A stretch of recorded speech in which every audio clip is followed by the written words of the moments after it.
भाग्य छोट अभिलाष बड़,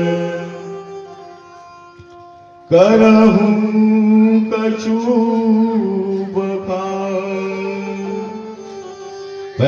हरि सुख सब लहै, खल करहई शारद शेष महेश सब, आगम निगम पुराण। जासु जासु करे गुण गण, कृपया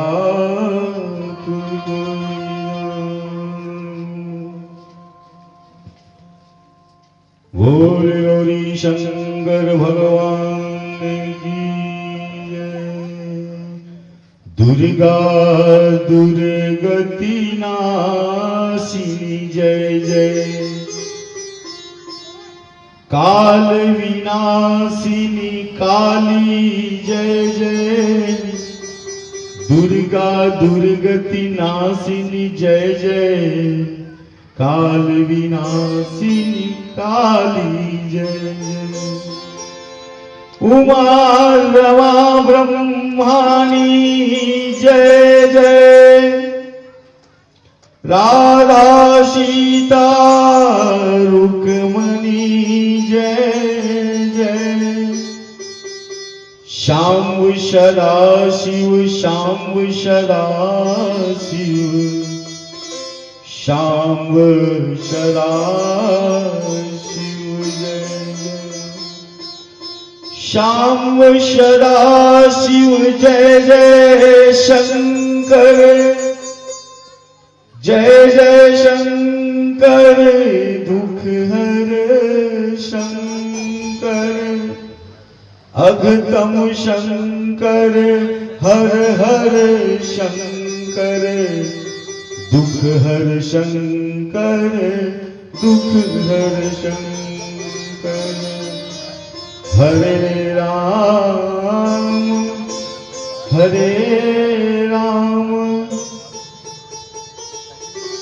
राम राम हरे हरे, हरे कृष्ण कृष्ण कृष्ण हरे हरे। जय जय दुर्गा जय माता, जय गणेश जय जय अंगारा। जयति शिवा शिव जानकी राम, गौरी शंकर सीताराम। जय रघुनंदन जय घनश्याम, ब्रज गोपी प्रिय राधे श्याम। रघुपति राघव राजा राम, पतित पावन सीताराम।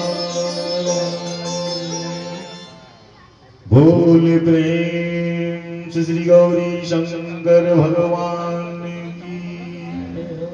बोल श्री शिव महापुराण की जय हो।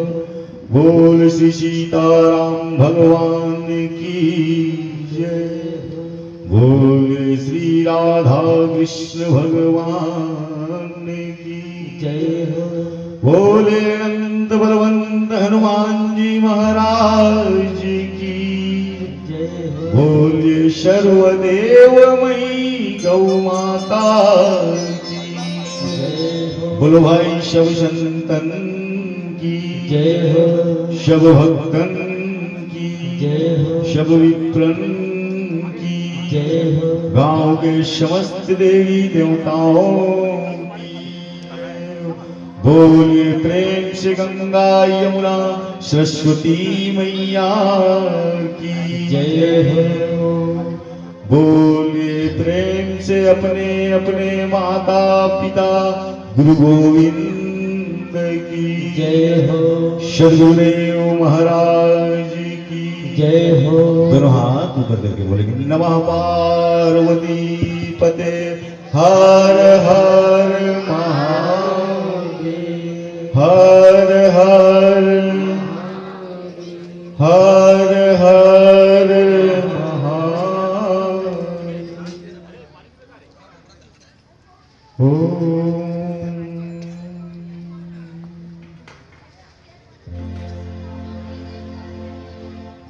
अखंड ब्रह्मांड नायक परात्पर परमेश्वर अकारण करुणा वरुणालय दुखियों के दीनों की रक्षा करने वाले भक्तों का कल्याण करने वाले भगवान देवाधिदेव महादेव गौरी शंकर उमापति महादेव जी की चरण कोटि को वंदन करते हुए भगवान श्री राघवेंद्र सरकार के चरण कमल का वंदन करते हुए अनंत बलवंत श्री हनुमान जी महाराज का वंदन करते हुए सद्गुरुदेव जी महाराज के चरण कमल का नमन करते हुए विराजमान स्थापित यहाँ पर समस्त देवी देवताओं का वंदन करते हुए गांव पावन ग्राम धराधाम कोपेडी के समस्त देवी देवताओं का वंदन करते हुए इस सभागार में धर्म मंच पर विराजमान आप समस्त श्रद्धा प्रेमी भगवान चरण कमल अनुरागी आप सबके अंतःकरण में विराजमान मेरे भगवान भूत भूतेश्वर नाथ को कोटि कोटि प्रणाम करते हुए अपने सद्गुरुदेव जी महाराज के चरण कोटि को पुनः वंदन करते हुए आइए आज कल्याण स्वरूप भक्तों के कष्टों का निवारण करने वाला दुखों का निवारण करने वाला परेशानियों को दूर करने वाला उस कल्याण स्वरूप बागंबरधारी कैलाशपति भगवान काशी विश्वनाथ जी की पावन पुराण श्रीमद् शिव महापुराण की तीसरे सत्र की कथा में आज हम सब और आप प्रवेश करने के लिए जा रहे हैं। मेरी माताओं सज्जनों, जैसे कि मैंने पहले कहा कि यह पुराण क्या है, ब्राह्मणों का परम धन, साधु संतों का चिंतन, विद्वत जनों का मनन और मेरी भारत मां की धड़कन। ऐसे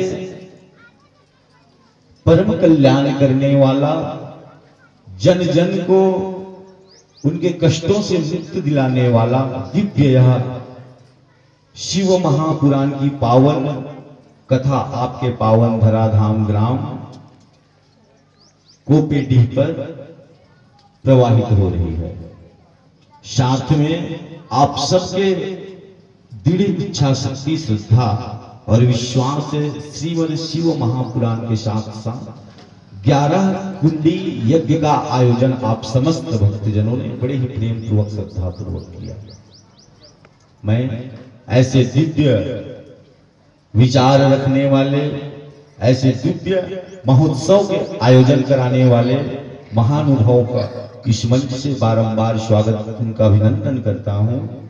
भगवान आप समस्त आयोजनकर्ता, समस्त ग्रामवासियों की मनोरथों को पूर्ण करे, ऐसा मेरी भगवान भूतेश्वर से कामना रहेगी। आइएगा, जो इस पावन धराधाम ग्राम पर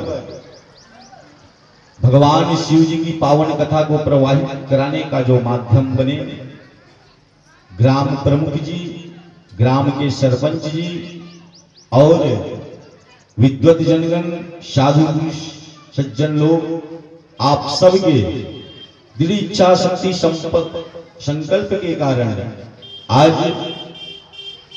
हम सबको ऐसा सौभाग्य प्राप्त हुआ कि जन्म जन्मांतर की हमारी तपस्या का फल हमें प्राप्त होने वाला है, ऐसा हमें विश्वास करके बैठना है। जैसे कि मैंने पहले कहा पूर्व की सत्र में, जब हमारे जन्म जन्मांतर के पुण्यों का उदय होता है, हमारे पाप कर्मों का क्षरण होता है, तब ऐसे दिव्य आयोजन करने का और भगवान की पावन कल्याणमयी कथा को श्रवण करने का हम सबको अवसर प्राप्त होता है। मेरी माताओं बहनों, मैं आप लोग को बता दूं, जैसे कि कहते हैं कि ऐसा सौभाग्य ये बाबा की इच्छा से ही पूर्ण होता है। बाबा वैसे तो इस दुनिया में कई इंसान हैं, मनुष्य हैं, लेकिन मेरे बाबा भूत भूतेश्वर जिसको प्रेरणा देते हैं, जिसके हृदय पर विराजमान होते हैं, उसी को अनुमति प्रदान करते हैं कि आप जाइए और अपने गांव में भगीरथी के जैसे प्रयास करके ज्ञान रूपी गंगा को प्रवाहित कीजिए। और वो गंगा जो प्रवाहित होगी उसमें ग्राम के समस्त लोग जो है गोता लगाएंगे, डुबकी लगाएंगे और अपने जीवन को कृतार्थ करेंगे। तो ऐसे पावन संकल्प को लेकर आपके ग्राम के सरपंच श्रीमती यमुना वीना चंद्राकर राजू साहू सरपंच, जिनके अथक प्रयास सहयोग से, और ग्राम प्रमुख श्री मदन लाल साहू जी, परीक्षित श्री राजेश कुमार साहू की धर्मपत्नी श्रीमती यशोदा साहू, आप सबकी दृढ़ इच्छा शक्ति से और अन्य जो विद्वज्जन हैं उनके दृढ़ संकल्प से आप समस्त ग्रामवासियों के भाव और श्रद्धा से अभिभूत होकर ग्राम के प्रमुख व्यक्तियों ने यह निर्णय किया कि भगवान भूत भूतेश्वर की जो कथा है, जो प्राणी मात्र का कल्याण करती है, उस कथा को हमारे पावन ग्राम में प्रवाहित किया जाए। मेरा मानना है और संत साधु लोग भी कहते हैं, भगवत प्रेमी सज्जनों, कि यह जो कार्य है बाबा भूत भूतेश्वर की प्रेरणा से व्यक्ति को करने को मिलता है। बाबा भूत भूतेश्वर अपने परिचय, अपने परिचित के जिससे वो प्रेम करते हैं, उसी के हृदय पर यह भावना लाते हैं कि आप जाइए और अपने गांव में इस प्रकार का दिव्य आयोजन करिए। वो लोग तो भागीरथी बने हैं जिनके अथक प्रयास से आज ऐसा दिव्य महोत्सव का आयोजन आपके पुण्य ग्राम धराधाम पर हुआ है। भगवत प्रेमी सज्जनों, प्यारे बंधुओं, आज की कथा में हम मां जगदंबा, मां सती की पावन जन्म की कथा श्रवण करेंगे और उसके बाद मां देवी सती की जन्म कथा के पश्चात दक्ष के यज्ञ में किस प्रकार मां सती अपने शरीर का परित्याग करती है भगवान भूत भूतेश्वर के अपमान के कारण। तत्पश्चात वो दूसरा रूप लेती है हिमालय के यहाँ मां पार्वती के रूप में, उसका भी हम आपको दर्शन कराएंगे, कथा श्रवण कराएंगे। साथ ही साथ मनवंतरों के विषय में हम आप लोगों को जानकारी देंगे, उसका दर्शन कराएंगे कि कितने मनवंतर होते हैं और हमारी सनातन संस्कृति में ये मनवंतरों का क्या महत्व है, क्या रीजन इसका हमारे जीवन से जुड़ा हुआ है, इसकी पूर्ण रूप से जानकारी आप लोग को दी जाएगी। हम लोग कल कथा श्रवण कर रहे थे सृष्टि के वर्णन के बारे में, जैसा कि मैंने आप लोगों को कल बताया कि हमारा ये दुनिया, ये सारा संसार, ये ब्रह्मांड किस प्रकार से निर्माण हुआ भगवान भूत भूतेश्वर की कृपा से, उसके बारे में आप सबने बड़ी गंभीरता से कथा श्रवण की। मेरा ऐसा मानना है और संत जन कहते हैं, पुराणों में भी लिखा है कि भगवान की कथा जहां प्रवाहित होती है, उस कथा को जो व्यक्ति घर पर रहते हैं वह कथा पंडाल तक आने के लिए अपना एक कदम भी आगे करता है। मेरा भूत भूतेश्वर भोलेनाथ तो उसकी रक्षा करने के लिए, उसका कल्याण करने के लिए 10 कदम उसके लिए आगे करता है। ऐसे मेरे भोले बाबा की जो है कृपा होती है।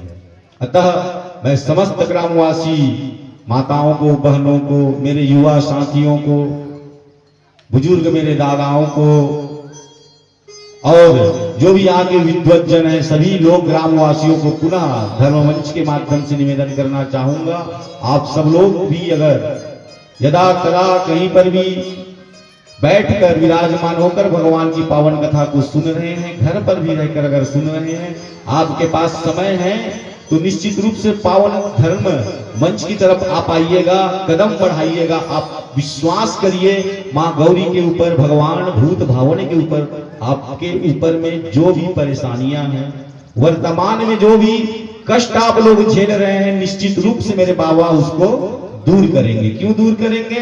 क्योंकि आप उसके पावन दरबार में आएंगे, भगवान को निवेदन करेंगे, भगवान के चरणों पर नतमस्तक हो जाएंगे। माँ गौरी, माँ भवानी बाबा को बोलते हैं कि प्रभु ये आपके भक्तजन हैं, आपके बड़े प्रिय हैं, आपके सेवा करे बिना रह नहीं सकते। भगवान आप इनका सदा रक्षा करना, सदा कल्याण करना। ऐसे जो है माँ गौरी भगवान भूतेश्वर को हमेशा बोलते रहते हैं प्यारे। इसलिए आप सबसे निवेदन है, अति शीघ्र जल्द से जल्द जो है धर्म मंच पर आने की कृपा करें। और साथ साथ जब भी आप सबके लिए है, आप कभी भी ऐसे भगवत संबंधी कार्यक्रम में आते हैं, महोत्सव में आते हैं, तो साथ में कुछ न कुछ लेकर आया करें, जैसे कि बेल पत्र हो, पुष्प हो, चावल अक्षत हो, जो भी आपको लगे ये सब चीज लेकर आते हैं और अर्पित कर कर बड़े तन मन धन देकर भगवान की पावन कथा को हम सब श्रवण करते हैं। ऐसा दिव्य पावन कथा आपके पावन ग्राम कोपेडी पर भगवान भूतेश्वर की कृपा से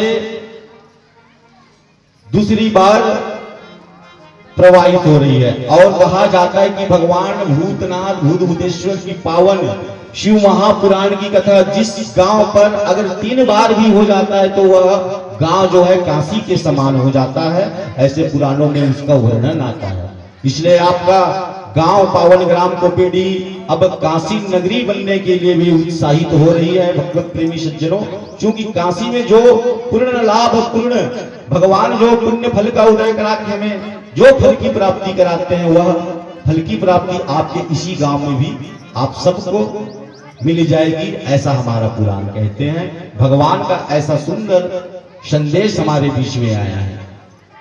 तो आइएगा बड़े भाव और श्रद्धा से भगवान गौरीपति, भगवान उमापति के चरणों पर नतमस्तक होते हुए माँ जगत जननी जगदम्बा, जिसकी आज जन्म की कथा आप सब श्रवण करेंगे, ऐसी माँ सती, माँ पार्वती, माँ भवानी जो हमारे ग्राम पर अनेक, उन्हीं के कई रूप हैं जो हमारे ग्राम पर जो है माँ बसती हैं और हम सबकी रक्षा करती हैं। माँ सती, माँ भवानी अपने शीतला रूप में, अपने अन्य रूप में माँ बूढ़ी माई के रूप में, माँ ठकुराइन दाई के रूप में, वो सब माँ सती ही हैं। माँ मेरी भवानी स्थित हुई हैं। प्यारी माताओं, मेरे बंधु वर्ग, भाइयों, मैं पुनः आप सबको पावन मंच के माध्यम से कहना चाहूंगा, आइएगा आज माँ जगत जननी जगदेश्वरी, माँ भवानी, माँ पार्वती, माँ सती की पावन जन्म की कथा हम सब श्रवण करेंगे। उससे पहले जो हमारे ग्राम की जो अधिष्ठात्री देवी होती है, जिसे हम माँ शीतला के नाम से जानते हैं, माँ बूढ़ी के नाम से जानते हैं, बूढ़ी दाई के नाम से जानते हैं, आइएगा सभी लोग बड़े भाव और भक्ति से उसके चरणों पर एक भजन सेवा करें। तत्पश्चात हम लोग कथा प्रसंग की ओर आगे बढ़ेंगे। बड़े भाव और भक्ति से तालियों से सेवा करते हुए माँ शीतला के पावन बोल शीतला मैया की जय। जगदम्बा जगतारिणी माता तुला, हे जग जननी शीतला मैया सेवा जस तुझा। मुरगांव के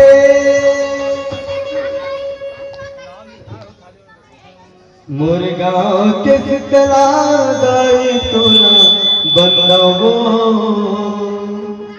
मुरगांव के शीतला दाई तोला बंदवो। सभी लोग तालियों से सेवा करें। मुरगांव के शीतला दाई तोला बंदवो, मुरगांव के शीतला दाई तोला बंदवो, मुरगांव के शीतला दाई तोला बंदवो, मुरगांव के शीतला दाई तोला बंदवो। यह जन्म गया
प्रेम से बोलो शीतला मैया की जय।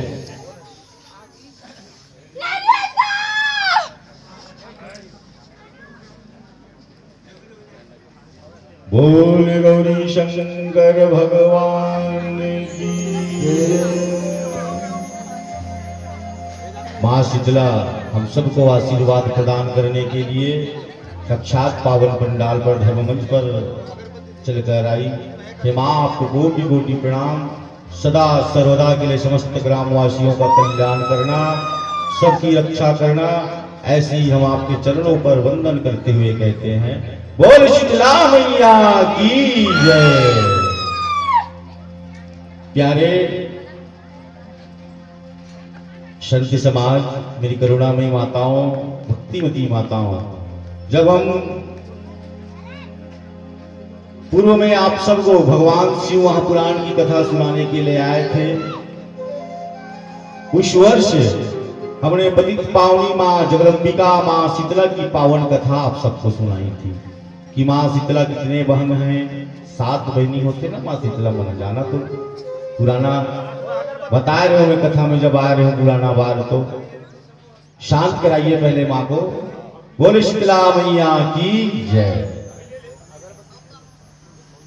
तो इस शीतला माँ के रूप में जो है हमारी जगत जननी गौरी साक्षात जगदम्बिका माँ दुर्गा जो है शीतला माँ के रूप में हमारे गांव के तालाब के किनारे पर रहकर या और अन्य उनको जहां पर उनका स्थान होता है शीतल जगह, ऐसे सुंदर स्थान पर रहकर माँ शीतला जो है हम समस्त भक्तों की मनोरथों को पूर्ण करती है, सबका कल्याण करती है। जैसे कि मेरी माताओं आप सबको ध्यान में होगा भी या नहीं भी होगा, मैं पुनः आप सबको बता दूं, कभी भी हमें माँ शीतला को कोई भी चीज अर्पण करनी है ना, तो गर्म चीज कभी भी उसको भूल कर अर्पण नहीं करते हैं। ये आप लोग गांठ बांध कर रख लेना है ना। भगवान बुद्धेश्वर की कृपा से माँ जगदम्बिका जो है आपके पावन ग्राम पर शीतला माँ के रूप में जो रहती है, उसको हमेशा शीतल छांव, हमेशा ठंडा ही पसंद है ना। उसको किसी भी प्रकार का गर्मी नहीं होना चाहिए, अन्यथा उसका कोप जो है गांव वालों पर पड़ जाता है। इसका आप सब लोग ध्यान रखिएगा। ग्राम के प्रमुख लोग कभी भी माँ शीतला को गर्म चीज कभी भी उसको भोग नहीं लगाना है, भेंट नहीं करना है, ये बात आप सब ध्यान करके रखना है। कभी भी गर्म चीज है ना, कोई भी गर्म, उसको हमेशा शीतल रखना है, ठंडा रखना है। जैसे मेरी माँ का नाम है शीतला, उसके नाम से ही उसका अर्थ स्पष्ट होता है प्यारे कि माँ को शीतल, शीतल अर्थात ठंडा, ये सब चीज पसंद है, इसलिए उसको ठंडा में रखा जाता है। माँ शीतला के मंदिर के पास जो नीम का वृक्ष लगाता है, सुनिएगा हमारी कथा क्या कहती है ना। शिव महापुराण की कथा कहती कि जो भूबंधु, जो भी माता भगवान माँ जगदेश्वरी, माँ भवानी, माँ शीतला के पावन मंदिर के सामने जो है नीम का पेड़ लगाता है ना, ध्यान से सुनेंगे आप लोग। जो व्यक्ति अपने हाथों से अपने पूर्वजों को याद करते हुए नीम का पेड़ वहां पर शीतला मंदिर के सामने जो रोकता है, लगाता है, उसका जो है 7 जन्मों का जो है पाप कट जाता है। और उनके जो 7 पीढ़ी है, जो पुरखा है, जो है ना पितृलोक में जो निवास करते हैं, किसी भी प्रकार से अगर वो भूत प्रेत या कोई अन्य भी योनि में होंगे, तो जो पेड़ आप लगाए रहेंगे नीम का पेड़, उसका शीतल छांव प्रदान करके लेके मेरी माँ जगत जननी शीतला जो है आपके जो पुरखा है, आपके जो पितरगण है, जो यदा कदा इधर उधर भटक रहे हैं, आपके ढंग से श्राद्ध न कराने के कारण आप श्राद्ध नहीं करा पा रहे हैं, तो भी माँ शीतला के मंदिर में आप पेड़ मात्र लगा दोगे तो उसका श्राद्ध पूर्ण हो जाता है। माँ जगदेश्वरी भगवान बुद्धेश्वर के पावन धाम पर उसको निवास प्रदान कराती है,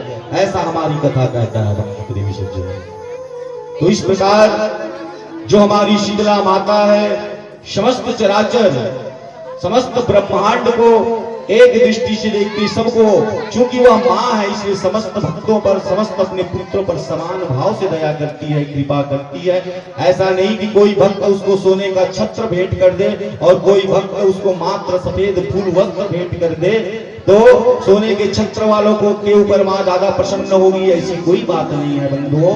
भगवान और मेरी माँ शीतला जो है एक फूल, सफेद फूल भी अर्पित करने पर प्रसन्न हो जाती है। और आप सबको पता है कि माँ शीतला का सवारी क्या है?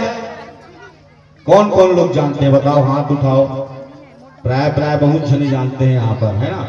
वो जो छोटा सा बालक है उसको खड़े कराओ, तो छोटे छोटे बच्चों का ज्ञान ज्यादा बढ़ाना है ना।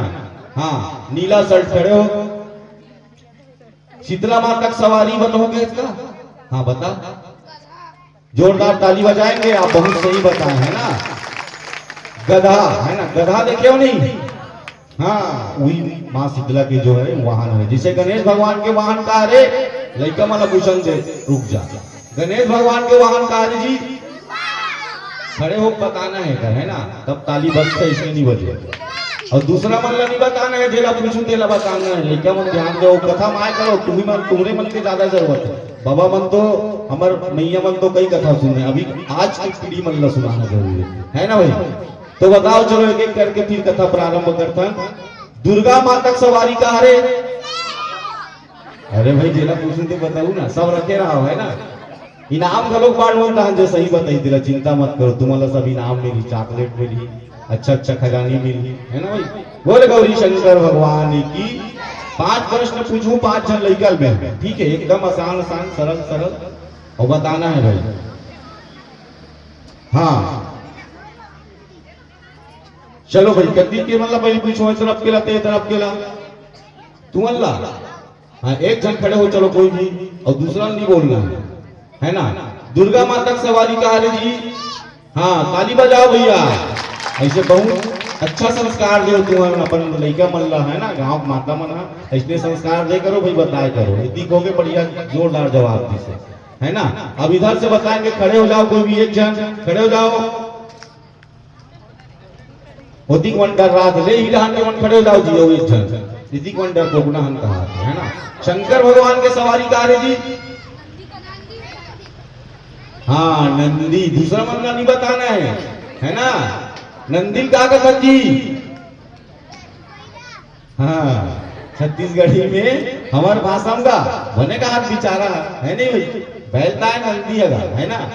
तो भगवान भोलेनाथ का सवारी क्या है, नंदी बैल, है ना। माँ दुर्गा की सवारी शेर बब्बर शेर, है ना।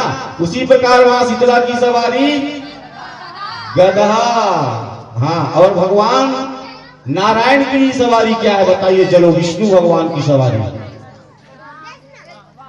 सवारी का हाथ हो, हाँ ये जोरदार ताली बजा भाई, लड़का बहुत लड़का अच्छा है। हाँ पक्षीराज गरुड़ जो है बाबा मन नहीं जाना थी, बढ़िया लड़का जान रही पता है ना।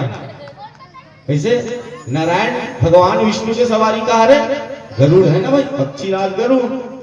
क्या हो गई 4 हो गए ना, 5 पूछू बोले रहे हो। और अच्छा बताओ, माँ सरस्वती के सवारी कहा है, ओखर वाहन कहा रे,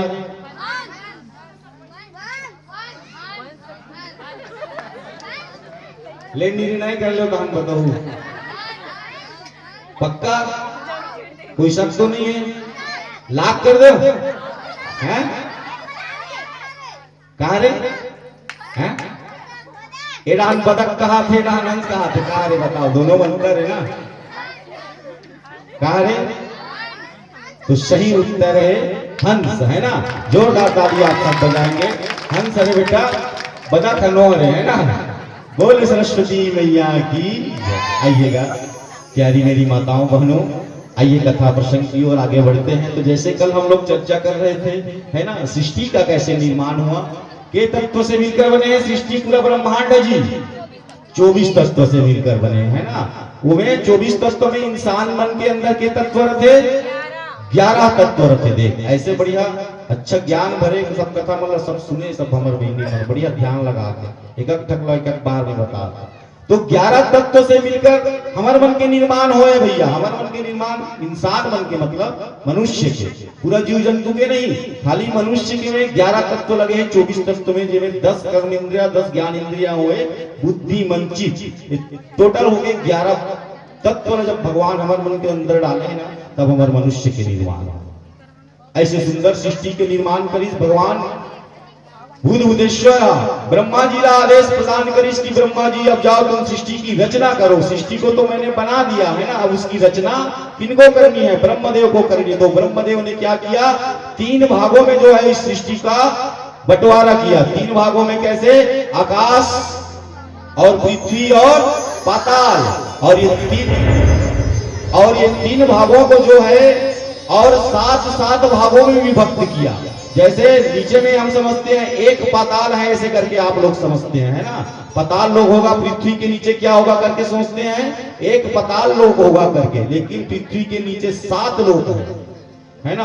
अतल वितल सुतल वितल भूतल और पाताल करके 7 आते हैं। उसी प्रकार इस पृथ्वी पर 7 द्वीप हैं, है ना, जम्बू द्वीप, लक्षद्वीप, कुशद्वीप, पक्षद्वीप, ऐसे ऐसे करके 7 द्वीप हैं। और उसी प्रकार ऊपर में आकाश मंडल में जो है 7 लोक हैं, स्वर्ग लोक, है ना, भूलोक, भुवन लोक और वैकुंठ लोक। इस प्रकार से 7 लोक है। तो ब्रह्मा जी ने तीनों लोगों को 7 विभागों में विभक्त किया और उस प्रकार से संपूर्ण सृष्टि का जो है निर्माण हुआ। तब क्या करते हैं ब्रह्मा जी जो है मनुष्य को बनाते हैं, अपने मन से जो है सब मनुष्य को बनाना प्रारंभ करते हैं। मनुष्य के रूप में पहले ब्रह्मदेव जी हुए, जो सर्वप्रथम जो मनु है, जो हम सबके जो पिता कहलाते हैं। हम जो मनुष्य प्रजाति हैं, मानव जो जाति है, उनके माता पिता जनक कौन कहलाते हैं? कौन कहलाते हैं बताइए? आप सबने सुना होगा ये हरा कदा, हम सब के पूर्वज जिनका हम सब वंश, चाहे अभी हम इस लोक में किसी भी जाति या धर्म के हैं, है ना, लेकिन हम हैं सब लोग एक ही माता पिता के वंशज हैं। भले यहाँ आने के बाद समय बीतता गया, कालखंड परिवर्तन होता गया और ये सब लोग बीतते गए, है ना, लेकिन हम हैं सब के सब जो है मनु और शत्रुपा की ही संतानें हैं। तो सबसे पहले जो है भगवान ब्रह्मा जी ने मनु और शत्रुपा को बनाया और उसी को पहला मनु कहते हैं, है ना। इस प्रकार से 14 मनु है, 14 मनु का पूरा सृष्टि होना है, पूरा रचना किए हैं भगवान, उसको होना है। अभी जिस मनु का जो राज चल रहा है, वैवस्वत मनु जिसको हम कहते हैं, है ना, वो वैवस्वत नाम का जो मनु है उसी का राज अभी है और उसके राज में हम लोग अभी हैं। तो अभी के हमारे पिता हैं वैवस्वत मनु। 14 मनवंतरों के जो है 14 अलग अलग मनु हैं, है ना। अभी का जो मनवंतर चल रहा है वैवस्वत नामक मनवंतर, तो इसके मनु हैं वैवस्वत मनु। और ये मनु ये कोई नाम नहीं है बंधु वर्ग, मैं आप लोगों को बता दूं। इंद्र ये कोई देवता का नाम नहीं है, ब्रह्मा ये कोई देवता का नाम नहीं है, मनु ये कोई देवता का नाम नहीं है। ये सब जो है उपाधि है, पदवी है ना। मनु बदलता है, इंद्र बदलता है, ब्रह्म बदलता है, सप्त ऋषियां जो है, सप्त 7 ऋषि रखे नहीं का, तो ये 7 ऋषि हमेशा नहीं रहे, अलग अलग मनवंतर में ये 7 के 7 ऋषि मन भी बदलत रहते। इस प्रकार से भगवान ब्रह्मदेव जो है रचना करते हैं। तो जेखर युग में हमना हवन वो है वैवस्वत मनु, है ना, ओखर कार्यकाल में हमना भैया। अब ये जो है 6वां नंबर के जो है मनवंतर चलते, टोटल 14 मनवंतर हुई करके बोले, तब फिर पूरा महाप्रलय हुई। तो 6वां नंबर के जो है मनवंतर चलाते वैवस्वत मनवंतर की जेखर नाम है ना। आगे मनवंतर की कथा में पूरा चर्चा करबो न मना, ओखर दर्शन में आप सब मन लग रहूं, आओ हम दर्शन करत रहें सृष्टि के रचना में। तब भगवान जो है ब्रह्मा जी अपने मन से जो है अपने मानस पुत्रों को जन्म देते हैं, जिसमें नारद जी हैं, ऋषिगण हैं और दक्ष है ना, प्रजापति दक्ष। प्रजापति दक्ष को भी जो है ब्रह्म जो अपने नाभि से स्मरण करके जो है जन्म देते हैं उसका। और दक्ष को जो है सभी भी जितने भी और जो जन्म दिए रहते हैं ब्रह्मा जो जिसको बनाए रहते हैं, जैसे नारद है, सप्तऋषि हैं और कई प्रकार के देवता का मन से जो उत्पन्न करके जितने भी लोग मनुष्य ब्रह्मदेव बनाए, उसमें सबका राजा किसको बना देते हैं? दक्ष को बना देते हैं। इसलिए उसे प्रजापतियों का दक्ष कहा जाता है। अब ब्रह्मादेव जी सोचते हैं मेरा कार्य हो चुका है ना, सारा संसार बसने वाला है, लोग आने वाले हैं यहाँ पर सब। भगवान धीरे धीरे जीव जंतुओं को बनाते हैं। उसके बाद जो है प्रजापति दक्ष को आदेश करते हैं कि जाओ तुम अब सृष्टि की रचना करो, ऐसे करके, है ना। तो सृष्टि की रचना करो ऐसे करके जब बोल दे तो दक्ष जो है क्या है अपने मन से, पहले उस समय क्या है मन से जो है रचना करा देते थे, जन्म करा देते। तो मन से जो है रचना करके दक्ष राजा क्या किए, अपने 60,000 पुत्रों को जन्म दिया। कितने? 60,000 पुत्रों को राजा दक्ष जो है जन्म देते हैं, उनकी उत्पत्ति करते हैं। और उनके पुत्र जब देखते हैं बड़े हो जाते हैं तो अपने पिता को देखते हैं कि उनका आदेश, हमारे लिए कोई आदेश तो है पिताजी महाराज कहिए। तो उनके आदेश पाकर जो है उनको कहते हैं कि तुम लोग भी इस सृष्टि की रचना में मेरे सहायक बनोगे, सृष्टि को बनाने में मेरे सहायक बनोगे। ऐसे इस प्रकार अपने 60,000 पुत्रों को जो है राजा दक्ष जो है आदेश करते हैं। लेकिन उसी समय क्या होता है बंधु, जब राजा दक्ष उनको आदेश करते हैं कि तुम लोग पृथ्वी की संरचना में आगे बढ़ाने में, मनुष्य को उत्पत्ति करने में मेरी जब सहायता करोगे, उसी समय भगवान ब्रह्मा जी ने एक और अपने पुत्र को जन्म दिया था जिसको हम लोग नारद जी कहते हैं ना। नारद जी भी भगवान ब्रह्मा के मानस पुत्र हैं ना, उनके मन से उत्पन्न हुआ, मन से सोचा हुआ पुत्र, इसलिए नारद जी को मानस पुत्र कहते हैं। तब मानस पुत्र नारद जी जो है संपूर्ण रूप से जब से जन्म लिए भगवान के आदेश के कारण, मन से उत्पन्न होने के कारण उसको ज्यादा कुछ पढ़ाना ना पड़ा, उपदेश देना ना पड़ा। भगवान के चरण के अनुरागी नारद जी जो है बचपन से हो गए। ब्रह्मचारी होने का निर्णय नारद जी करते हैं और सदा सर्वदा के लिए मैं भगवान के भक्ति करूंगा, मुझे प्रजा को बढ़ाने की कोई इच्छा नहीं है, ऐसा मैं कामना नहीं रखता करके नारद जी जो है ब्रह्मचारी बन जाते हैं। ब्रह्मचारी नारद जी जब बन गए तो दक्ष जो प्रजापति थे, उनके जो 60,000 पुत्र थे, उनको क्या काम दे दिया था प्रजापति दक्ष ने कि तुम लोग अब पूरी सृष्टि का निर्माण करोगे, मनुष्यों को बनाओगे, उसकी उत्पत्ति करोगे। लेकिन नारद जी क्या करता है, नारद जी गए उन लोग के पास और उनको भक्ति देने लगे कि देखो ये सब तमाशा है, यहाँ ऐसा कुछ नहीं है, तुम्हें भगवान के चरणों पर जाना पड़ेगा, भगवान की भक्ति करनी पड़ेगा, यही सर्वोत्तम मार्ग है। ऐसा नेक उपदेश देकर दक्ष के 60,000 पुत्रों को वो क्या कर देता है, वैरागी बना देता है ना। सब के सब उनके पुत्र जो है वैरागी बन जाते हैं। कोई जो है सृष्टि को आगे बढ़ाने में उनका सहायता प्रदान नहीं करते। फिर जो है निराश होकर दक्ष राजा प्रजापति जो है फिर ब्रह्मदेव के पास जाते हैं। ब्रह्मदेव के आशीर्वाद से जो है ब्रह्मदेव उनको आदेश करते कि राजा हे दक्ष, हे पुत्र तुम जाओ, क्या हुआ तुम्हारे 60,000 पुत्र जो है वैरागी बन गए, सन्यासी बन गए, है ना। मैं तुम्हें और वरदान प्राप्त कराता हूं कि तुम और अधिक पुत्रों को जन्म दोगे अपने रचना से, अपने मन से, ऐसे करके। फिर दक्ष जो है और बहुत से अपने पुत्रों को जो है जन्म देता है, अपने मन से, अपने मानसिक सृष्टि से उनका रचना करता है। नारद जी को पता चलता है कि राजा दक्ष ने अपने मानसिक सृष्टि की रचना करके और बहुत से मनुष्य को जन्म दिया है। तब पुनः नारद जी आ जाते हैं और सबको पुनः ज्ञान देकर, उपदेश देकर क्या कर देते हैं, वैरागी बना देते हैं, भड़का देते हैं उनको। कैसे भड़का देतेगा, क्या करना है तुम अल्लाह सब संसार ला चला के, आखिर में है ना भगवान के पास जाना है और तुम अल्लाह मुक्ति तो मिलने वाला है नहीं। अगर भगवान के भजन नहीं करो, तुम जो है संसार के क्रियाकलाप में माया जाल में फंसे रहो तो तुम अल्लाह तो मुक्ति मिलना नहीं है ना। तो एक से बढ़िया अच्छा है कि तुम भगवान के भजन करो, कीर्तन करो, ये सृष्टि विष्टि काम दूसरा के ऊपर छोड़ दो, बाकी ब्रह्मा जी देखे। नारद जी उपदेश दे देते थे। अब नारद के बाद लबान के भैया जो राजा प्रजापति दक्ष जो और पुत्र पैदा कर रहे थे, वो सब के सब पुत्र मन पुनः सन्यासी बन गए थे, वैरागी बन गए थे। अब राजा, अब प्रजापति दक्ष जो है थोड़ा चिंतित हो गए और थोड़ा क्रोध में से भी आ गए। ब्रह्मा जी के पास पुनः गए, है ना, ब्रह्मा जी के पास पुनः गए और पुनः निवेदन किए कि हे प्रभु, नारद जी ने तो फिर गलत कर दिया, फिर अन्याय मेरे साथ कर दिया। मैंने पुनः लाखों पुत्रों को जन्म दिया था अपनी मानसिक सृष्टि से, लेकिन सबके सबको पुनः वो जो है वैरागी बना दिया, सबके सबको वो पुनः जो है सन्यासी बना दिया। तो हे भगवान, अब यह सृष्टि बनेगा कैसे, लोग आएंगे कैसे, उनका आगे का जो है संचालन होगा कैसे, है ना। इस प्रकार से प्रश्न करने लगे।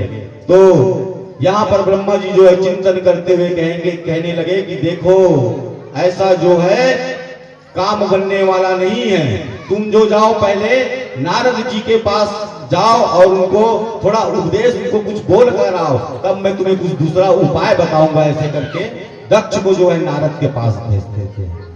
अब जैसे ही दक्ष और नारद का जो है मुलाकात होता है, उन लोगों का भेंट जब होता है, तो दक्ष तो जो है नाराज था नारद जी से, बड़ा ही उनसे जो है गुस्सा में था। जो है दक्ष जो उनको कहने लगा कि मैंने इतनी मेहनत करके, तप करके, तपस्या करके अपनी मानसिक सृष्टि से जो बालकों को मैंने जन्म दिया था, जो मनुष्यों को मैंने जन्म दिया था, वो सृष्टि के संचालन करने के लिए दिया था। हे लेकिन नारद, अरे मूर्ख नारद, उनको क्रोध में आ गए प्रजापति दक्ष। तो कहने लगे कि देखो मूर्ख नारद, तुमने, हालांकि तुम सोच रहे हो कि मैंने उनको संन्यास का धर्म बताकर, प्रभु के मार्ग का धर्म बताकर बहुत बढ़िया काम किया हूं करके, है ना, लेकिन तुमने सृष्टि के विस्तार में जो है अवरोध बना है ना, तुम सृष्टि के विस्तार में अवरोधक बनकर आए हो, तुमने गलत कार्य किया है। अब आप मन सोचो भैया कि भगवान के भक्ति प्राप्त कराए पर भी कोई मार्ग अगर बता दे, कहूला गलत है ऐसे करके कहा थे, ऐसे करके वास्तविक में आप मन के चिंतन, आप मन के मनन का कथे कि क्यों मन जो दक्ष के पुत्र से 60,000 होकर बाद 1 लाख हो ते मना भगवान के मार्ग में जाके गलत करे है कि सही करे, एक बारे में आप मन के चिंतन का कहा थे कि भाई जैसे कि हमारे मन के कहना है साथ हमारे मन ला तो वेद पुराण शास्त्र मन खाली एक चीज ज्यादा बताते ना कि हमारे मन के लक्ष्य सिर्फ कहा रे मुक्ति पाना है ना। ये जन्म जन्मांतर के जन्म और मरण के चक्कर से मुक्त पाना है, सदा भगवान के धाम में निवास करना है, ये हमारे मनुष्य के लक्ष्य। अरे मनुष्य ले जन्म लेके यहाँ अंतर है ना, हालांकि ओला प्राप्त करे पर मन असफल रहन, बोला तुरंत प्राप्त नहीं कर सकन है ना, लेकिन काम तो वही है। अब नारद जी के बात ला मान के वो सन्यासी हो गए, बैरागी हो गए भैया है ना। तो यहाँ पर एक बात आती है, सब लोग पूछने लगे कि वहां पर प्रश्न उठता है ना, दोनों के बीच में संवाद हो रहे हैं, दोनों तो बड़े ज्ञानी हैं, कौन दक्ष और देवर्षि नारद जी जो है ना। तो उनको बोल रहे हे दक्ष, तूने मुझे बड़ा भला बुरा बोला है ना, मैं तो भगवान के चरणों पर उनकी प्रीति बढ़े, उनकी लगन बढ़े, उनको मुक्ति प्रदान हो जाए ऐसे समझकर श्रेष्ठ विचार रखकर आपके पुत्रों को जो है सन्यासी धर्म बताया, बैरागी धर्म बताया है ना। लेकिन तूने जो क्या किया, अब इधर दक्ष हो रही, उन्हें श्राप दे दिए तूने है ना। राजा प्रजापति दक्ष जो है इस प्रकार कहने लगे कि मुझे अपने पुत्रों के साथ जो है सृष्टि का पालन करना था, उसका विस्तार करना था, तुम तो उनका कल्याण करने की इच्छा लेकर आए, लेकिन सृष्टि के विस्तार में जो है अवरोधक बनो है ना। इसलिए हे नारद, अब नारद ला से क्रोध होकर राजा प्रजापति दक्ष वहीं पर उनको श्राप देते हैं बंधु है ना, कि नारद तुमने सृष्टि के विस्तार में बाधा डाला है, हालांकि तुमने भगवान के चरणों के प्रति मेरे पुत्रों को भेजा है, लेकिन कहीं ना कहीं ये सृष्टि का विस्तार करने वाले थे है ना। और जब हम लोग जन्म लेके आते हैं तो याद रखना हमारे ऊपर 3 प्रकार की रीन रहती है। जब लोग हम मनुष्य बन के आते हैं तो कितने प्रकार की रीन लेकर आते हैं, 3 प्रकार के रीन। मतलब समझ में आते ना, एडा समझ में आगे हमें जाना तो बिना बताए, ऋण मतलब समझ में आते नहीं का माइनस पोषण वाला ऋण नो है ना, माइनस प्लस वाला नो ऋण। ऋण मतलब कर्जा है ना भाई, ये वाला समझना ठीक है।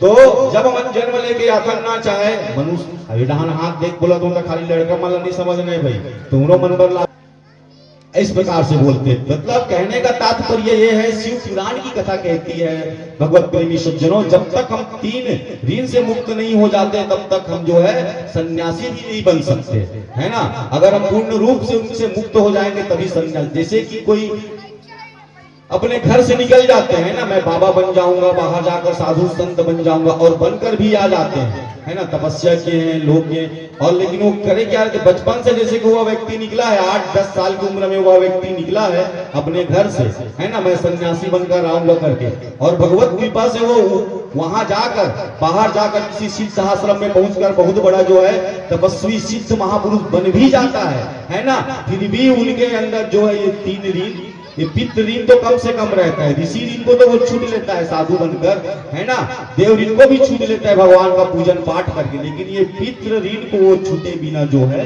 कर लेता है। वाले वो कितना भी बड़े सिद्ध तपस्वी साधु क्यों ना हो जाए, लेकिन उसको जो है स्वर्ग की प्राप्ति नहीं हो सकती, वैकुंठ की प्राप्ति नहीं हो सकती, चाहे वो कितना भी बड़ा साधु रहा है ना, क्योंकि उसने 3 ऋण में से तीनों ऋणों को, 3 कर्जा को हमको पूर्ण करना है, उसको पटाना है, और 3 ऋण में से कोई भी एक ठन भी छूटी ना तो हमारा मुक्ति मिलने वाला नहीं है, भगवान के चरण की प्राप्ति होने वाला नहीं है। अब प्रश्न उठे भैया कि 3 ऋण के एक 3 कर्जा हमन छुटान कैसे, जो लागा लेके आन ना मन जन्म लेके भैया हमन लग 11 तत्व वाला इसलिए भगवान फ्री में नहीं दे, फोकट में नहीं देगा है ना भैया। हमारा कोई चीज कुछ प्रदान करते तो हमारा फर्ज भी तो बनते कि भगवान ला कुछ प्रदान करे, तो उला ऋण के माध्यम से प्रदान करना है। 3 भाग में विभक्त करे, पहले देवता मन के ऋण, देवता मन के ऋण ला कैसे पूरा करता भैया हमन ये देश के सुंदर आयोजन करवाते है ना, भगवान देवादिदेव महादेव के आप लोग यज्ञ करवा रहे हैं, अनुष्ठान करवा रहे हैं, कथा करवा रहे हैं, रामचरितमानस का आयोजन करवा रहे हैं, अपने घर पर पूजा पाठ वैदिक अनुष्ठान यज्ञ धूप दीप फूल चावल से भगवान का पूजन कर रहे हैं। इस प्रकार देवताओं का जिस किसी भी प्रकार से आप सब सेवा करते हैं, ये सब देव ऋण की श्रेणी में आता है। और इस प्रकार से सेवा करके आप जो है देव ऋण से मुक्त हो जाते हैं। ये मुक्ति आप लोग को मिल जाना चाहिए, है ना। तो ऐसे बताओ, हाथ उठाओ कि कौन कौन ऐसे व्यक्ति है यहाँ की जो देव ऋण से मुक्त हो गए हो, ऐसे अपन आप में आप मन लगते या होगा तो नहीं से करके लगते, कृपा करके हाथ उठाओ।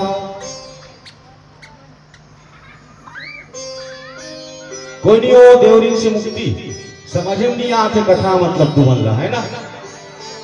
दादाजी का बढ़िया समझ में आते, मैं तुरंत हाथ उठाते दादाजी। मोर के एक मतलब का है, हमने का करत का हम राक्षस की पूजा करत है, हाँ भूत प्रेत की पूजा करत है, काकर पूजा करत है, देवता के महादेव पूजा करत है ना भाई। एक कथा सुनत है ना भाई, भगवान सत्यनारायण की कथा करते ना भाई, यज्ञ कराथन ना, रामायण कराथन ना, तो काकर नाम करता भगवान देवता मतलब समर्थन का। तो कहीं ना कहीं प्रकार से ये देव ऋण से मुक्ति हमारा मिला थे और मुक्ति मिल भी गई। काबर जब तक हमारा एक चरण में रहो भगवान के सेवा नाम भी ले मन भगवान के भजन भी करो, तो देव ऋण से मुक्ति है। एक बार कुछ पैसा कौड़ी दुनियादारी चढ़ाए वाला बात नहीं है भैया, है ना। दान को भी रखा गया है उस श्रृंखला में, है ना। इसके लिए दान तप यज्ञ सब कुछ करना पड़ता है, लेकिन सर्वप्रथम श्रेणी में आता है सबसे पहले तो आप उसके चरणों के प्रति विश्वास पैदा करो, भगवान के कृपा के पात्र बनो, उनके बताए हुए मार्गों को मानो, उनके संदेशों को समझो, उनके चित्रों का अनुसरण करो, तब हमें जो है देव ऋण से मुक्ति मिलती है। ये हुआ देव ऋण। और मोर जहां तक कहना है, मानना है कि आप मना सब के सब जहां तक देव ऋण से मुक्त हो गए हो या हो भी जो और नहीं भी हो थे मना आज से लग जाओ, अपन दिमाग में लगा दो अगर कि देव ऋण से मुक्त होना है कि कभी जीवन में पूजा पाठ नहीं करे हो, भगवान के मंदिर में भगवान के चरण में कभी गए नहीं हो, तो जाना प्रारंभ कर दो भैया, भगवान के पूजन पाठ करना प्रारंभ कर दो, है ना। मन नहीं करा कोई तब ले करो, काबर हमारे कर्जा से मुक्ति होकर ही रहना है, तभी हमारे कल्याण हो, नहीं तो कोई दूसरा रास्ता नहीं है। काबर वेद शास्त्र मन नहीं बताए भैया। इस प्रकार से मन देव ऋण से मुक्त होता। अब दूसरा नंबर आते भैया ऋषि ऋण, है ना। ऋषि ऋण से अमन कैसे मुक्ति होता है, जैसे कोई संत है, साधु श्रेष्ठ संत है, आपके गांव में या आपके घर में पधारे तो बकायदा घर आदर सत्कार करो, सेवा करो, है ना। उसको बढ़िया भोजन कराओ, उसको तृप्त करो, दान दो, वस्त्राभूषण से अलंकृत करो। इस प्रकार से जो है ऋषियों का ऋण हम चुकाते हैं। ऋषि लोग क्या करते हैं, जगत का कल्याण हो ऐसे करके हमेशा जो है अनुष्ठान में लगा रहता है, भगवान का चिंतन मनन करते रहते हैं। साधु संत लोग किसके लिए करते हैं, हम ही लोग के लिए करते हैं कि यहाँ पे जो लोग निवास करते हैं उसका कल्याण हो जाए, ये सब लोग जो है तृप्त हो जाए, ऐसा विचार लोग ऋषि लोग जो है हम लोगों के लिए कार्य करते रहते हैं। तो उनके कार्यों हमारे मन के कांटेक्ट लाओ, ऋषि मुनि मन भगवान से जोड़ा थे तो भी तो कर्जा ला हमारा छुड़ाए लगेगा कि फोकट में मन प्राप्त कर दो, भाई सोचने की बात है ना। तो ऋषियों का ऋण हम लोग कैसे मुक्त होंगे, जैसे आप लोग किसी भी तीर्थ यात्रा पर जाते हैं, किसी साधु संत के आश्रम पर पहुंचते हैं, वहां कोई भी श्रेष्ठ साधु संत बैठा रहता है, उनके चरणों पर दंडवत प्रणाम करके, है ना, कुछ अर्पण उसको करो, कुछ दान स्वरूप भेंट करो, उनका पैर दबाओ, सेवा करो, फल फूल मिष्ठान ये सब चीज अर्पित करके उस ऋषि को आप उस साधु को मतलब संपूर्ण साधु समाज का तृप्त करना है, ऐसे वाले कोई बात नहीं है भैया, है ना। कोई भी एक श्रेष्ठ साधु संत को आप तृप्त कर दो, है ना, तो आप अपने ऋषि ऋण से जो है मुक्त हो जाओगे, है ना, ऐसा पुराणों में कहना है। अब आते आखिरी पितृ ऋण, है ना। अब ये पितृ ऋण सबसे इंपॉर्टेंट है ना भाई, सबसे इंपॉर्टेंट है। देव ऋण और ऋषि ऋण से तो मुक्ति पाए के आसान तरीका बताया, सरल और साधारण तरीका बताया भैया, लेकिन ये पितृ ऋण है जिला बड़े बड़े साधु संत मन अभी जगह जगह सब आश्रम खोल खोल के सब बैठे वहां हरिद्वार में हो, कहीं कहीं यदा कदा अपन घर से निकल के अपन माँ बाप के सेवा ला करके छोड़ दे और जाकर वहां बाबा बन के बैठे हुए सब अभी पित्त ऋण से भुगता थे। वो लोग जब तक अपने पित्त ऋण को पूर्ण नहीं करेंगे, चाहे वो कितने बड़े भी तपस्वी साधु क्यों न रहे, मैं कह रहा हूं, भागवत मंच कहती है कि उन लोग को भी मुक्ति नहीं मिलने वाली है। एक बार आप सब यहाँ पर जितने बैठे हैं आप सबको मुक्ति मिल सकती है, सब लोग तीन ऋण से मुक्त हो सकते हो, लेकिन वो लोग नहीं हो सकते, है ना, क्योंकि वो लोग तो सब कुछ को त्याग कर चले गए हैं। ना मेरा माँ है, बाप है, ना मेरा पुत्र रहेगा, ना कोई रहेगा, ना मेरा पत्नी रहेगा, ऐसे करके। लेकिन विधि का विधान क्या है, तीन ऋण से तो हमें हर हालत में मुक्त होना है ना। तो कैसे मुक्त होंगे, तो कहते हैं शास्त्र क्या कहती है, पितृ ऋण से हम कैसे मुक्त होते हैं, है ना, हमारी माता पिता का सेवा करके, उनकी बातों को मान के, उनके बताए हुए मार्गों पर चलकर, है ना। और अंत में जब हमारे माता पिता, जैसे ही भगवान का ऐसा आदेश आता है, भगवान का जब उनको आदेश आता है, उस शरीर को त्यागने का जब अवसर आता है तो त्याग कर जब चले जाते हैं माता पिता लोग, तो नियम से, विधि विधान से, पूर्ण रूप से उसका श्राद्ध पिंड इत्यादि करवाकर, है ना, उनको पूज कर, उसको बढ़िया से श्राद्ध पिंड करवाकर गंगा जी में उनकी अस्थियां विसर्जित कर हम जो है पितृ ऋण और मातृ ऋण से जो है मुक्त होते हैं। इसके बिना हम मुक्त नहीं हो सकते। भगवत प्रेमी सज्जनों, ये बात आप सब हमेशा ध्यान में रखना और हमेशा अपने बाल बच्चों को, अपने बालकों को संस्कार देना कि देखो बेटा, आप लोग जन्म लेके आए हैं, हम लोग जन्म लेके आए हैं, 3 टन उधार लेके, 3 टन कर्जा लेके हम अनाथन तेला पटाना बहुत जरूरी है। तब भई हम भगवान के पूर्ण रूप से जो है भक्ति मिल पाई, पूर्ण रूप से उखर कृपा मिल पाई। तो ये होते भैया त्रिनेत्र। इस प्रकार जो है नारद जी क्या करते हैं, राजा प्रजापति दक्ष के 60,000 पुत्रों को और अन्य 1,00,000 पुत्रों को जो है वैरागी का उपदेश देकर, सन्यासी का उपदेश देकर उनको विदा कर देते हैं, सन्यासी बना देते हैं और पितृ ऋण से जो है उनको वो कर देते हैं, पितृ ऋण को पूरा करने का अवसर नहीं देते। इसलिए जो है क्रोध में आ जाते हैं कौन, प्रजापति दक्ष, और नारद को श्राप देते कि नारद, तूने जो है गलत कार्य किया, मेरे पुत्र जो है अभी 3 ऋणों से मुक्त नहीं हुए थे और तुमने उसको वैरागी बना दिया। नारद, तूने अच्छा कार्य नहीं किया, गलत कार्य तूने कर दिया।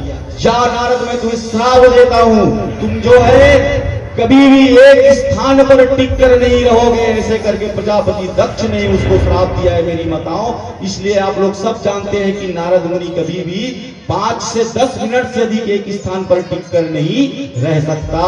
ये जो है राजा प्रजापति दक्ष का जो है श्राप नारद को मिला हुआ है। इसी का कारण है कि नारद जो है नारायण नारायण करता हुआ इधर से उधर जो है वह भटकता रहता है। यही कारण है, कहते नहीं का नारद एक जगह नहीं रहेगा, सुधवा नहीं रहे, डान उड़ान याद रहते इसे करके।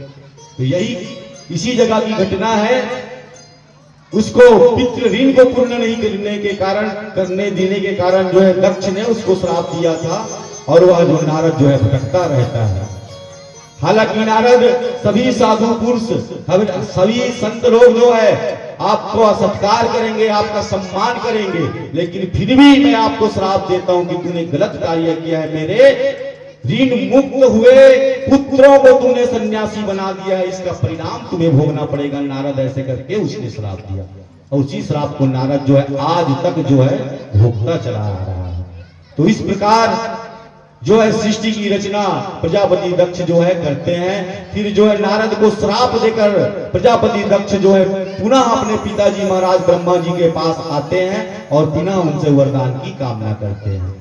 और ब्रह्मा जी जब उसके पास आए, ब्रह्मा जी के पास राजा प्रजापति दक्ष जब आए पहुंचे, फिर उनके निवेदन को देखकर ब्रह्मा जी जो है कहने लगे, तुमको तो मैं पुनः वरदान दिया था, फिर क्या हुआ? बताया कि नारद जी ने पुनः जो है मेरे सभी पुत्रों को वैरागी बना दिया, सन्यासी बना दिया, भगवान अब मैं क्या करूं ऐसे करके, है ना। तब जो है प्रजापति दक्ष को भगवान ब्रह्मा जी देव है दूसरा उपदेश देते हैं, ये जो मानसिक सृष्टि की रचना तुम कर रहे हो ये सब चीज करना बंद कर दो ऐसे करके, है ना। तो कैसी रचना करूं? अब तुझे मैथुनी सृष्टि की रचना करना है ना। समझ में आ रहा है नहीं आप लोगों को? इसको मैं ज्यादा डिटेल से नहीं बताऊंगा, विद्वज्जन आप सब लोग समझदार हैं बैठे हैं, है ना। जैसे स्त्री और पुरुष के संपर्क से होकर जिस प्रकार से जन्म होते हैं, सृष्टि की रचना हुई है, उसी प्रकार से सृष्टि का रचना करो ऐसे करके दक्ष प्रजापति को जो है ब्रह्म देवता जो है आदेश करते हैं। उसके बाद मानकर जो है प्रजापति दक्ष जो है आगे मैथुनी सृष्टि की रचना करते हैं। उसकी रचना किस प्रकार से हुई आगे हम कथा प्रसंग में आप सबको बताएंगे। आप सब बड़े ही ध्यान पूर्वक भगवान बुद्धेश्वर की कथा को सुन रहे हैं, इसी प्रकार सुनते रहिएगा। आइए मन वाणी हृदय की पवित्रता के लिए एक बड़ा प्यारा भजन करें, तत्पश्चात कथा प्रसंग की ओर हम सब आगे बढ़ते हैं, है ना। और प्यारे बंधुओं, आज वीर बजरंगी महावीर हनुमान जी का वार है, शनिवार है ना। जो कहते हैं भगवान हनुमान जी महाराज जो राम जी के परम भक्त हैं, राम जी के दूत हैं, उनके सेवक हैं। आज हनुमान जी का जो व्यक्ति सुबह, मध्याह्न काल और संध्या काल तीन पहर है ना, 3 पहर में एक पहर में 5 बार ओम हनुमते नमः, ओम हनुमते नमः ऐसे करके जो बोलता है, वह व्यक्ति जो है कलयुग में जो है उसका जन्म नहीं होता। भले अन्य त्रेता युग द्वापर, हालांकि उस व्यक्ति को जन्म जन्मांतर से मुक्ति नहीं मिलेगी, है ना, लेकिन कलयुग में उसको आना नहीं पड़ता है। उसका जन्म द्वापर, सतयुग, त्रेता जैसे युग में होता है। 3 पहर में मंगलवार, शनिवार को जो व्यक्ति, सुन लीजिएगा मेरी बात को, आप सबको बढ़िया बात मैं बता रहा हूँ धर्म मंच के माध्यम से। शनिवार और मंगलवार को कितने समय? 3 बार। कब? सुबह ब्रह्म मुहूर्त में, फिर मध्याह्न काल, फिर शाम काल, जिसको त्रिसंध्या हम लोग कहते हैं, है ना। त्रिसंध्या के समय 3 बार भगवान, 3 पहर में भगवान का 5 बार नाम लेना है। मतलब एक पहर में 5 बार बोलना है। किस प्रकार बोलना है? ओम हनुमते नमः, ओम हनुमते नमः, ओम हनुमते नमः, ओम हनुमते नमः, ओम हनुमते नमः। इस प्रकार 5 बार भी बोलते हैं। 2 मिनट का भी समय नहीं लगता। आप सबने ध्यान दिया, दर्शन किए आप लोग, है ना। तो इस प्रकार से हम आगे आने वाले जीवन में करते हैं, तो निश्चित रूप से हनुमान जी महाराज की बड़ी कृपा हमारे ऊपर होने वाली है, ऐसा हमारा पुराण कहता है, हमारा शास्त्र कहता है। तो ऐसे प्यारे भक्त, है ना, हनुमान जी महाराज की पावन भजन करते हैं। आइए तत्पश्चात हम लोग कथा प्रसंग की ओर आगे बढ़ेंगे। कहते हैं ना, जो दुनिया का जो काम करे उसको क्या कहते हैं? श्री राम कहते हैं। और भगवान श्री राम का जो काम करे उसे हनुमान कहते हैं। बोले अनंत बलवंत श्री हनुमान जी महाराज की, बोल बजरंगबली की। आइए बड़े भाव से, भक्ति से भगवान हनुमान जी महाराज को भी पावन भगवान भूत भूतेश्वर के दरबार पर विराजमान कराते हैं, उनका आवाहन कराते हैं कि हे वीर बजरंगी, आप भी आइए हमारी कथा में शामिल होकर हम सबका कल्याण करें। ऐसे परम तपस्वी भगवान राम के दूत भगवान हनुमान जी के चरणों पर नतमस्तक होकर आइए भक्तजनों उनकी वंदना करते हैं। बोल हनुमान जी महाराज जी की जय। दुनिया में पुनः आप समस्त भक्तजनों से निवेदन, हनुमान जी महाराज जो क्या करते हैं, राम जी का जब भजन करते हैं तो चुपचाप बैठकर भजन नहीं करते, हाथों पर करताल लेकर नाचते कूदते भगवान भजन करते हैं, है ना। भजन करते क्यों ना हनुमान जी महाराज ला, कभी भजन ऐसे नहीं करे भगवान हनुमान जी महाराज, हमेशा मस्त होकर मग्न होकर करते हैं। तो जैसे जिसको प्रसन्न करना पड़ता है उसके चरित्रों का अनुसरण हमको करना पड़ता है, इसलिए मैं आप लोगों को निवेदन करता हूँ उसी प्रकार आप लोग किया करें, ऐसे करें। आइए आप सब लोग अपने अपने स्थान पर खड़े होकर हनुमान जी महाराज का बड़ा प्यारा भजन आप सब करें। बोले हनुमान जी महाराज जी की जय। बजरंग बली का क्या कहना, उनकी शक्ति का क्या कहना। सभी भक्तों के निवेदन, झूमे साथ ही साथ तालियां की सेवा करें। दुनिया में तो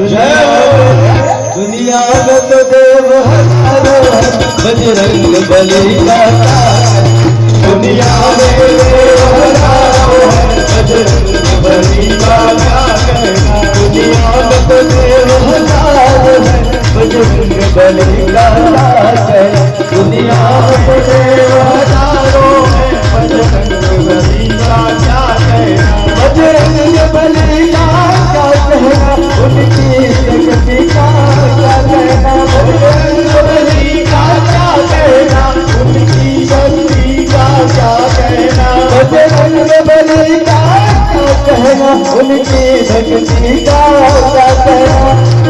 बली का क्या कहना, उनकी शक्ति का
विराजिएगा।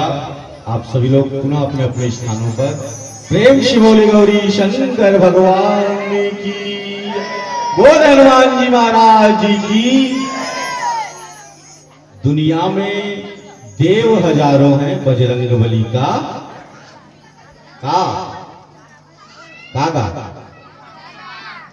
दुनिया में देव हजारों हैं, बजरंगबली का। थोड़ा जोरदार बोलेंगे, इधर भी बोलेंगे, है ना, भजन अभी सुने हैं। दुनिया में देव हजारों हैं, बजरंगबली का, बजरंगबली का, बजरंगबली का। दोनों हाथ ऊपर करके बोलेंगे जय जय श्री राम, जय जय श्री राम, जय जय श्री राम। चूंकि भगवत प्रेमी सज्जनों, प्यारी माताओं बहनों, भगवान राघवेंद्र सरकार का पावन नाम राम जो है ना, भगवान श्री हनुमान जी महाराज को अत्यंत प्रिय है। लोग कहते हैं, जैसे मैंने आपको एक उपाय बताया कि 3 पहर ओम हनुमते नमः, ओम हनुमते नमः 5 बार बोलने से जो है कल्याण हो जाता है, भगवान उसको अपनी भक्ति प्रदान करती है। उसी प्रकार और कहते हैं कि आप पीपल के पत्ते लेंगे, क्या लेंगे?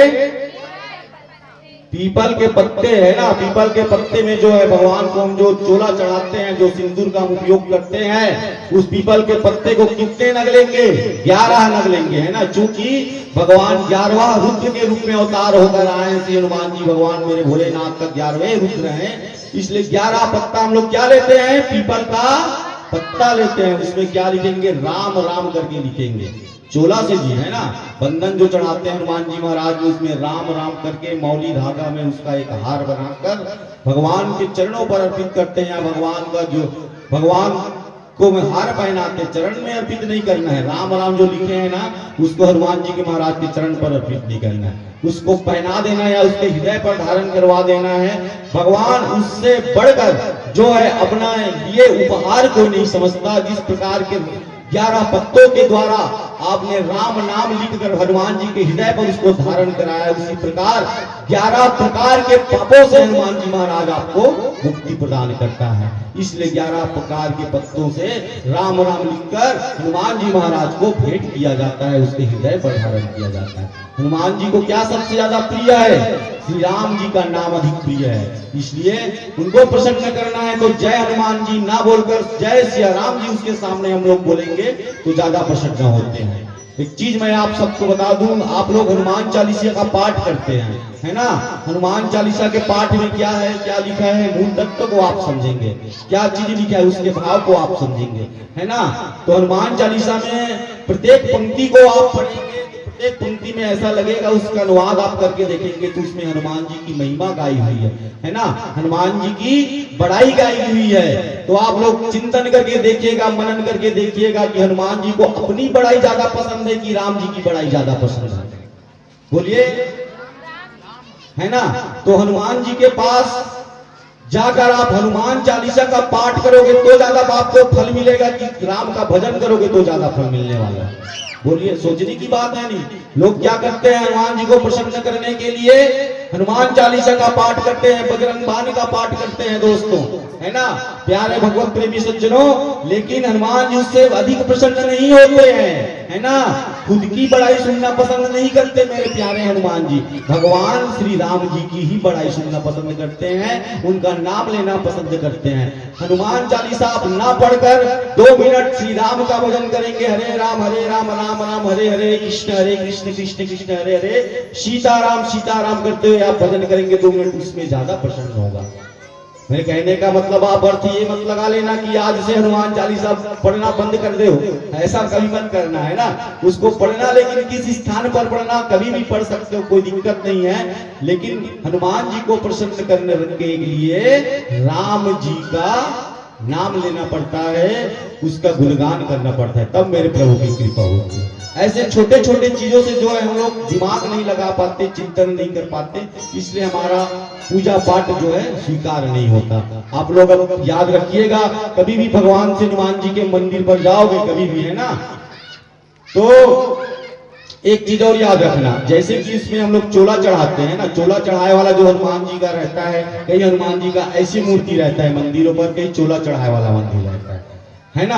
तो जो हनुमान जी के मस्तक का जो चोला लेता है, यहाँ का माथे का या उसके हृदय का जो चोला अपने अनामिका उंगली से निकाल कर भगवान श्री रामचंद्र जी के जो चित्र है, उनके जो मूर्ति है, मूर्ति अगर नहीं हो तो फोटो वाला होगा, उसके खड़े वाला है ना, उसके चरणों पर हनुमान जी के मस्तक का तिलक जो है लगाना चाहिए, ऐसा हमारा पुराण कहता है, ऐसा हमारा शास्त्र कहता है। उसके हृदय का चंदन भी जो है भगवान के चरणों पर लगाना चाहिए। हनुमान जी के मस्तक का चंदन निकाल कर, उसके हृदय का चंदन निकाल कर हमें अपने माथे पर नहीं लगाना है ना, ये चीज आप ध्यान में रखना है। आदिमन क्या करते, भगवान का हनुमान जी एकदम करोड़ करते है ना, इसे निकाल के जो चोला चढ़े, इतिहावे की नहीं है, काट हनुमान जी मंदिर है ना जिसमें चोला चढ़ाते हैं लोग, उसके चोला को लगाते हैं नहीं अपने सिर पर, है ना भाई। तो उसको क्या करना है, पहले तो उसके मस्तिष्क का, हनुमान जी के चोला को ऐसे ले लिए और सीधा ऐसे लगा दे तो भगवान उससे नाराज हो जाते हैं, है ना भाई। भगवान का चोला पहले मस्तिष्क का चोला निकालकर प्रभु श्री राम के चरणों पर अर्पित करेंगे, फिर हनुमान जी के चरण के चोला को लगाकर अपने मस्तिष्क में लगाएंगे, ऐसा हमारा नियम कहता है, ऐसा हमारा पुराण शास्त्र कहता है, ये पद्धति है। तो लोग जाते हैं जय हनुमान जी कहते हैं, मुड़ी चलाई से कर देते है नहीं का उंगली में जय हनुमान जी का अपन माथम लगा लेते हैं, तो ये तो अन्याय हुआ, ये तो दोष हुआ, ऐसे में थोड़ी आपकी भक्ति मानी जाएगी, है ना। ये थोड़ी थोड़ी बात है, क्या करने से भगवान प्रसन्न रहेंगे, क्या करने से नहीं रहेंगे, इसमें कोई ज्ञान वाली बात नहीं है, खुद से तर्क भी करना पड़ता है, दिमाग भी लगाना पड़ता है ना। निश्चित रूप से आप ऐसे उपाय करेंगे, इस प्रकार से आप भक्ति करेंगे तो हनुमान जी की कृपा अति शीघ्र है ना आप लोगों के ऊपर मिलना प्रारंभ हो जाएगा। एक नाम आप सबने अभी सुना है और लगातार कंटिन्यू सुनी रहे हैं, है ना, कौन सा, बागेश्वर धाम वाला, है ना। बोले बागेश्वर धाम भगवान की जय, है ना। तो बागेश्वर धाम का कौन है वहां पर, हनुमान जी महाराज है ना, विराजमान है सदा।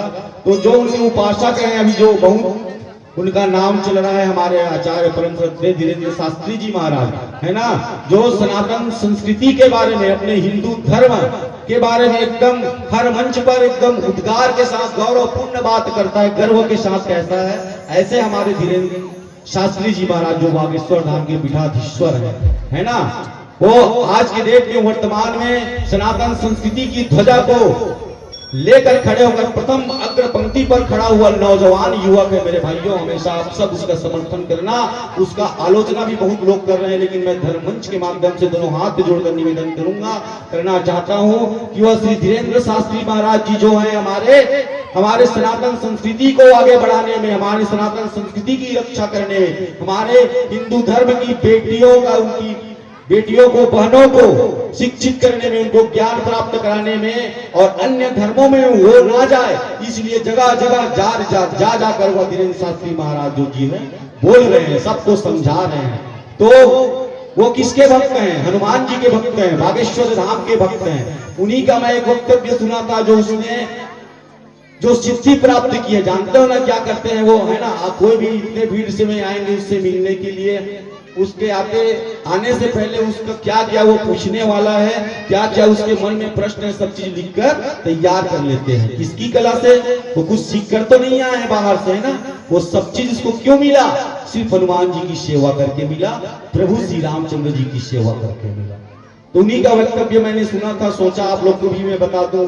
महाराज जी कहते हैं, वो पीपल पत्ता वाला जो बात मैंने आपको बताया था, उन्हीं के मुखार विधि से मैंने सुना था।